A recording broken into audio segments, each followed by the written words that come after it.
ഓം സഹനാവവതു സഹനൗ ഭുനക്തു സഹ വീര്യം കരവാവഹൈ തേജസ്വിനാവധീതമസ്തു മാ വിദ്വിഷാവഹൈ. ഓം ശാന്തി ശാന്തി ശാന്തി. നമ്പൂതിരി വെൽഫെയർ ചാരിറ്റബിൾ ട്രസ്റ്റും നമ്പൂതിരി ഗ്രൂപ്പും സംയുക്തമായി സംഘടിപ്പിക്കുന്ന ഈ നവരാത്രി സമ്മേളന പരിപാടിയിൽ പങ്കെടുക്കാൻ സാധിച്ചതിൽ സന്തോഷമുണ്ട്. ഇതിൽ പങ്കെടുക്കുന്ന എല്ലാ സജ്ജനങ്ങൾക്കും എൻ്റെ വിനീതമായ പ്രണാമം അർപ്പിക്കട്ടെ. ഭാരതീയരെ സംബന്ധിച്ച് ഏറ്റവും ഓരോ മാസങ്ങളിലും നമ്മൾ ഋതുഭേദങ്ങളനുസരിച്ച് ഈശ്വരാരാധന നിരന്തരമായും ചെയ്യുന്നവരാണ് നമ്മൾ. അതിൽ ശരത്കാലത്തിലെ ശരത് ഋതുവിലെ ഈ നവരാത്രി എന്തുകൊണ്ടും ഉത്കൃഷ്ടമാണ്, ശ്രേഷ്ഠമാണ്. ഭാരതീയർ ഈശ്വര തത്വത്തെ ശക്തിയായി ആരാധിക്കുന്ന ഒരു കാലഘട്ടമാണ് ഈ ഒരു മാസത്തോളം. ഈ ശരത് ഋതുവിലെ ഈ 9 ദിവസങ്ങളാണ് നമ്മൾ ശക്തി സ്വരൂപിണിയായ ഒരു ഈശ്വര ശക്തിക്ക് വേണ്ടി ആരാധന നടത്തുന്നത്. വാസ്തവത്തിൽ എന്താണ് ശക്തി എന്ന് വെച്ചാൽ ബ്രഹ്മത്തിന് ശക്തി കൊടുക്കുന്നതാണ്. ബ്രഹ്മം എന്നുള്ളത് ചിത്ഘനമാണ്, അരൂപമാണ്, ഒരു ആകൃതിയില്ല, ഒന്നുമില്ല.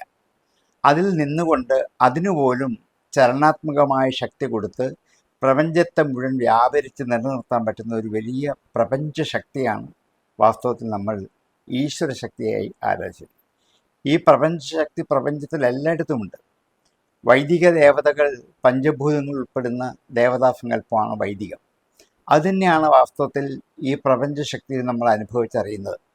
മനസ്ത്വം, വ്യോമത്വം, മരുദഫി, മരുദ്ഭാരധിരഫി, ത്വമാപസ്ത്വം ഭൂമി സ്ത്രീ പരിണതായം മഹിപരം, ത്വമേവ സ്വാത്മാനം പരിണമയിതം വിശ്വവപുഷാം ചിദാനന്ദാകാരം ശിവയുവതി ഭാവേന ബിഭൃഷേ എന്ന് ശങ്കരാചാര്യസ്വാമിയുടെ സൗന്ദര്യലഹരിയിലെ ഈ ശക്തി തത്വത്തെ അതിമനോഹരമായി വാഴ്ത്തി സ്തുതിക്കുന്നുണ്ട്. പ്രപഞ്ചത്തിലെ പഞ്ചഭൂതങ്ങളും മനസ്സും ഒക്കെ നിറഞ്ഞു നിൽക്കുന്ന ഒരു ശക്തിയുണ്ട്. ആ ശക്തിയെ ആരാധിച്ചെങ്കിൽ മാത്രമേ നമ്മൾക്ക് ആത്മബലമുള്ള മനുഷ്യരായിട്ട് ജീവിക്കാൻ പറ്റൂ. ഒരു വർഷക്കാലം കൊണ്ട് അനേക ദുശ്ചിന്ത കൊണ്ട്, ദുഷ്കർമ്മങ്ങൾ കൊണ്ട് പലതരത്തിൽ നമ്മുടെ ശക്തി ക്ഷയിച്ചു തുടങ്ങും. അപ്പോൾ ഈ ആരാധനാ സൗകര്യമായ ശാന്തമായ പരിശോഭനമായ ഋതുവിൽ 9 ദിവസം കൊണ്ട് ഉപാസന ചെയ്ത് ഈ ആത്മബലം നേടിയെടുക്കണം. അതിനാണ് വാസ്തവം നമ്മൾ ഈശ്വര ആരാധനയ്ക്ക് വേണ്ടി ഈ ദിവസങ്ങൾ മാറ്റി വച്ചിരിക്കുന്നത്. ഈ കാലഘട്ടത്തിലെ ഈ ശക്തി സ്വരൂപിണിയെ വാസ്തവത്തിൽ ഒരു ശക്തി എന്നുള്ളത് ഒരു സ്ത്രീലിംഗ ഭാവമായതുകൊണ്ടാണ് അതിനെ നമ്മൾ സ്ത്രൈണഭാവത്തിൽ ആരാധിക്കുന്നത്. അതെപ്പോഴും ശിവനും ശക്തിയും കൂടെ ഒന്നു ചേർന്നിരിക്കും. ശിവൻ ബ്രഹ്മമാണ്, ശക്തി അതിന് ചൈതന്യം കൊടുക്കുന്നതാണ്. ഇവരൊന്നിച്ചേ ഇരിക്കാൻ പറ്റുള്ളൂ. അതുകൊണ്ട് തന്നെ സൗന്ദര്യലഹരി ശങ്കരാചാര്യ സ്വാമികൾ ശിവശക്തിയായുക്തോ യതി ഭവതി ശക്ത പ്രഭവിതും നചേ ദേവം ദേവോ നഖലു കുശല സ്പന്ദിതുമ്പി എന്ന് വ്യാഖ്യാനിക്കാറുണ്ട്. അതായത് ഭാരതീയരെ സംബന്ധിച്ച് അർദ്ധനാരീശ്വര സങ്കല്പമാണ് എല്ലായിടത്തും. ഈ പ്രപഞ്ചത്തിലെ ഏത് പദാർത്ഥങ്ങളിലും 2 ഘടകം ഉൾച്ചേർന്നിരിക്കും. ഒന്ന് പുരുഷൻ, ഒന്ന് സ്ത്രീ. ആ പൗരുഷ സങ്കല്പത്തെയാണ് ബ്രഹ്മമെന്നും ശിവനെന്നും വിളിക്കുന്നത്. അതിലെ സ്ത്രീ എന്ന് പറയുന്ന ശക്തി സ്വരൂപത്തെയാണ് നമ്മളുടെ ദേവിയായിട്ട് ആരാധിക്കുന്നത്. ഇത് രണ്ടും ഒന്നിച്ചു ചേർന്ന് ഇരിക്കാൻ പറ്റും. ഒന്നിനെ വേർപെടുത്താൻ പറ്റില്ല. ഈ അർദ്ധനാരീശ്വര സങ്കല്പത്തെയാണ് കാളിദാസൻ വാഗർത്ഥാവിവ സംപൃക്തവും വാഗർത്ഥ പ്രതിപത്തിയെ ജഗതപിതരോ വന്ദേ പാർവതീ പരമേശ്വരവും എന്ന് വാക്കും അർത്ഥവും ചേർന്നിരിക്കുന്നത് പോലെ. വാക്കിൽ നിന്നും അർത്ഥത്തെ മാറ്റാൻ പറ്റില്ല, അർത്ഥത്തിൽ നിന്നും വാക്കിനെ മാറ്റാൻ പറ്റില്ല. എവിടെ വാക്കുണ്ടോ അവിടെ അർത്ഥമുണ്ട്, എവിടെ അർത്ഥമുണ്ടോ അവിടെ വാക്കുണ്ട്. ഇത് തമ്മിൽ ഒന്നിച്ച് സമഞ്ജസമായി സമ്മേളിക്കുമ്പോൾ മാത്രമാണ് നമ്മൾക്ക് വാക്കുകൾ ഉപയോഗിക്കാൻ പറ്റുന്നത്, അർത്ഥത്തെ മനസ്സിലാക്കാൻ പറ്റുന്നത്. ഇതുപോലെ ഈ പ്രപഞ്ചത്തിൽ എല്ലാം ഒന്നിച്ചു ചേർന്ന് നിൽക്കുന്ന ഈ ശക്തി സ്വരൂപിണിയായ ദേവിയെ നമ്മൾ 9 ദിവസം ആരാധിക്കുമ്പോൾ അതിന് 9 രൂപത്തിലാണ്. രൂപമില്ലാത്ത ഒരു ചൈതന്യമാണ് ഈ ശക്തി, പക്ഷേ അതിന് രൂപം കൊടുത്ത് നമുക്ക് ആരാധിക്കാൻ വേണ്ടി മാത്രമാണ്. അങ്ങനെ വരുമ്പോൾ 9 ദിവസം ഓരോ തരത്തിലുള്ള ഈ ശക്തി സ്വരൂപത്തെ ആരാധിക്കുന്നു. ഒന്നാമത്തേതാണ് നമ്മളിവിടെ ഇന്ന് നമ്മൾ ചർച്ചയ്ക്ക് വിഷയമാക്കിയിരിക്കുന്നത്. നമ്മൾ ആരാധിക്കുന്ന ശൈലപുത്രി എന്നുള്ള സങ്കല്പം. പാർവതി എന്ന് അറിയപ്പെടുന്നത് ഈ ശക്തി സ്വരൂപത്തെയാണ്. മന്നിടത്തെങ്കിൽ പുനരംബിക, ചണ്ഡിക, നാരായണി, ദുർഗ, വിദ്യ, ഭുവനേശ്വരി, ഗൗരി എന്നിങ്ങനെ എത്രയോ പേരുകളിൽ അറിയപ്പെടും. ഇതെല്ലാം ഒന്ന് തന്നെയാണ്. അപ്പോൾ വാസ്തവത്തിൽ പരമശിവന് അല്ലെങ്കിൽ ബ്രഹ്മത്തിന് ഈ ശക്തി കിട്ടാൻ ഒരു കാരണം പർവ്വതരാജപുത്രിയായ ഹിമവാനിൽ നിന്നും ആവിർഭവിച്ച ഒരു ശക്തി സ്വരൂപിണിയായ പാർവതിയാണ്. ഈ പാർവതിക്ക് അനേക ജന്മാന്തരങ്ങളുണ്ട്.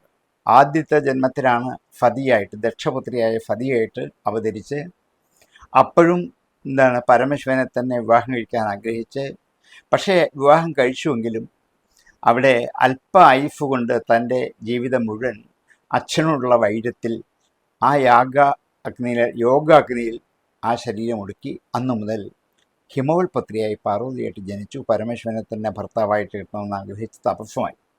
പരമേശ്വരനാണെങ്കിൽ ആദ്യത്തെ പത്നിയുടെ വേർപാട് കൊണ്ട് ഇനി വിവാഹം കഴിക്കില്ല എന്ന് തപസ്സും. അങ്ങനെ ഹിമവാന്റെ 2 ശിഖരങ്ങൾ രണ്ടുപേരും കൊടും തപസ്സിലാണ്. ആ പാർവതിയുടെ തപസ്സിനെ പരീക്ഷിക്കാൻ അവസാനം ഈ പരമശിവൻ ബ്രഹ്മചാരി വേഷത്തിൽ ചെന്ന് ശിവനിന്ദകൾ ആവോളും പറഞ്ഞ് അതിനെ പിന്തിരിപ്പിക്കാൻ ശ്രമിക്കുന്നു. ഇതൊന്നുമല്ല, അടിയുറച്ച ദൃഢമായ ശക്തി സ്വരൂപിണിയുടെ ചൈതന്യത്തെ ആർക്ക് മാറ്റാൻ പറ്റും? അവസാനം ബ്രഹ്മചാരി തിരിച്ചറിഞ്ഞിട്ട് പാർവതിയെ വിവാഹം കഴിക്കുന്നു. അങ്ങനെ അർദ്ധനാരീശ്വരനായിട്ട് വീണ്ടും ഈ ശക്തി സ്വരൂപിണി ഒന്നിച്ച് സമഞ്ജസമായി സമ്മേളിപ്പിക്കുന്നു. അങ്ങനെ പല രൂപത്തിലും പല ഭാവത്തിലും ഭാരതീയർ ആരാധിച്ചുകൊണ്ടിരിക്കുന്ന ഈ ശക്തി, അതാണ് ഭാരതത്തിലെ ഏറ്റവും വലിയ മഹനീയമായ ചൈതന്യമുള്ള. സ്ത്രീകൾക്ക് പുരുഷനോട് തുല്യമായ സ്ഥാനമാണ് കൊടുക്കുക. നേരെ 50% ഭാഗം വിഭജിച്ചു കൊടുത്താണ് അന്നു മുതലേ ഭാരതീയർ ഇത് ആചരിക്കുന്നത്. അതുകൊണ്ടാണ് എത്ര നാര്യസ്തു പൂജ്യന്തേ രമന്തേ തത്ര ദേവതാഹ, നാരിമാരെ പൂജിക്കത്തക്കതാണ്. യജ്ഞത്തിൽ പോലും യജ്ഞപത്നിയായിട്ട് അവരോധിക്കുന്ന, യജ്ഞപത്നി ഇല്ലെങ്കിൽ അവിടെ യാഗം നടക്കില്ല. അവിടെ മുതൽ എല്ലായിടത്തും ഈ ശക്തി സ്വരൂപത്തെ നമ്മൾ ഓരോ തരത്തിൽ ഓരോ ഭാവത്തിൽ ആരാധിക്കുന്നുണ്ട്. നമ്മുടെ വീടുകളിൽ നമ്മുടെ ഓരോ ദേവതകളിലെയും കൂടി ശക്തിയുണ്ട്. ശിവനുണ്ട്, ബ്രഹ്മാവിനുണ്ട്, വിഷ്ണുവിനുണ്ട്, അതിൽ നിന്നും ആവിർഭവിച്ച എത്രയോ ദേവതകളുണ്ട്. ഇവർക്കെല്ലാം അവരവരുടേതായ ഒരു ശക്തിയെ സ്ത്രീത്വഭാവത്തിൽ കണ്ട് ആരാധിക്കുന്നവരാണ് ഭാരതീയർ. ഈ എന്തിനാണിത് ചോദിച്ചാൽ ശക്തി സംഭരിക്കാനാണ്.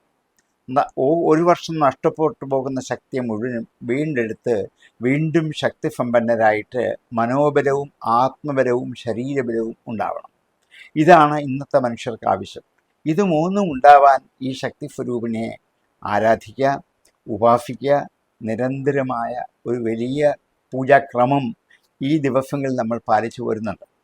രാവിലെയും ഉച്ചയ്ക്കും വൈകിട്ടുമായിട്ട് നവരാത്രി കാലങ്ങൾ 9 ദിവസങ്ങൾ, അതായത് ചന്ദ്രനിൽ നിന്നും ഈ ശരത് ഋതുവിൽ ഭൂമിയിലേക്ക് പ്രവഹിക്കുന്ന ഓരോ രശ്മികൾക്കും മനുഷ്യജീവിതത്തെ ബലപ്പെടുത്താനുള്ള ഓരോ കഴിവുണ്ട് എന്ന് ഋഷിമാർ എന്നേ കണ്ടുപിടിച്ചിട്ടുണ്ട്. അതുകൊണ്ടാണ് ചന്ദ്രരശ്മികളുടെ മഹത്വം മഹാത്മ്യം ശരിക്കും തിരിച്ചറിഞ്ഞിട്ടാണ് 9 തിഥികളാണ്, നാളുകളല്ല. നാളുകൾ നക്ഷത്രവുമായി ബന്ധപ്പെട്ടാണ്, തിഥികൾ ദിവസവുമായി ബന്ധപ്പെട്ടാണ്. ഈ 9 തിഥികളെയാണ് ഭാരതീയർ ആരാധിക്കുന്നത്. തിഥികൾ ചന്ദ്രനുമായിട്ട് ബന്ധപ്പെട്ടാണ്. അങ്ങനെ ചന്ദ്രനിൽ നിന്നും പുറത്തേക്ക് പ്രവഹിക്കുന്ന ആ ഓരോ ദിവസത്തെ നിലാവിൻ്റെയും ചൈതന്യം നമ്മുടെ ഓർമ്മശക്തി, ബുദ്ധിശക്തി, കരുത്ത് ഇതിനെയൊക്കെ വീണ്ടെടുക്കാൻ പര്യാപ്തമാണെന്ന് കണ്ടിട്ട് തന്നെയാണ് ഉപാസനയിലൂടെ നമ്മൾ ഇന്ന് പക്ഷേ കേരളത്തിൽ ആരാധിക്കുന്നത് സരസ്വതി, ദുർഗ, ലക്ഷ്മി സങ്കല്പത്തിലാണ്. ഇതും ഈ 3 ചൈതന്യത്തിൻ്റെ, അതായത് ബ്രഹ്മാവിഷ്ണു മഹേശ്വരന്മാരുടെ 3 ശക്തികളാണ്. ഒന്ന് സരസ്വതിയായിട്ട്, ലക്ഷ്മിയായിട്ട്, പാർവതിയായിട്ട്. ഇത് 3ൽ നിന്നുമാണ് ബാക്കി എല്ലാം ആവിർഭവിച്ചത്. അതുകൊണ്ട് രാവിലെയും ഉച്ചയ്ക്കും വൈകിട്ടും ഈ 9 കാലങ്ങളിൽ 9 തരത്തിലുള്ള ദേവതാ സങ്കല്പങ്ങളെ, ദേവീ സങ്കല്പങ്ങളെ കണ്ട് ആരാധിച്ച് ഭാരതീയർ, വിശേഷിച്ച് കേരളീയർ എപ്പോഴും ആത്മബലത്തിൻ്റെ ഉടമസ്ഥരായി ശാന്തി അനുഭവിക്കുന്നവരാണ്. ഈ ശാന്തിയെ നേടിയെടുക്കാൻ എല്ലാവരും, അതിന് ജാതി മത വർണ്ണഭേദങ്ങളൊന്നുമില്ല, ആയുധ പൂജയായിട്ടും പുസ്തക പൂജയായിട്ടും അതേപോലെ ദേവി പൂജയായിട്ടും ഐശ്വര്യത്തിൻ്റെ പൂജയായിട്ടും ഏതൊക്കെ തരത്തിൽ ആരാധിച്ചാലും അതെല്ലാം ശക്തി സ്വരൂപിണിയായ ദേവിയിൽ ഒന്നായി ചെന്നു ചേരുന്നു എന്ന് കണ്ടറിഞ്ഞ നമ്മുടെ ഋഷിമാർ ഏതു വിധത്തിൽ വേണമെങ്കിൽ ആരാധിക്കാനുള്ള സൗകര്യം തന്നിട്ടുണ്ട്.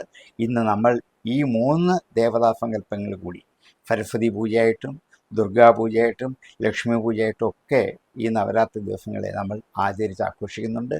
ഇതിൽ പങ്കെടുക്കുന്ന എല്ലാവർക്കും അതിനുള്ള ഒരവസരമാണ് ഈ 9 ദിവസം. ഇതിൻ്റെ മാഹാത്മ്യം ശരിക്കും തിരിച്ചറിഞ്ഞിട്ട് ഈ ഉപാസന എന്ന ആരാധന എല്ലാ ദിവസവും കൊണ്ടു നടന്നാൽ മനോബലത്തിൻ്റെ ഉടമസ്ഥരാകും. ഒരിക്കലും മനസ്സിൻ്റെ ശക്തി ക്ഷയിക്കില്ല. നല്ല കരുത്തുറ്റ മനസ്സും കരുത്തുറ്റ ശരീരവും കരുത്തുറ്റ ബുദ്ധിയും ഇതാണ് മനുഷ്യന് ആവശ്യം. ഇത് മൂന്നും തരാൻ ഈ ശക്തി സ്വരൂപിണിക്ക് കഴിയും.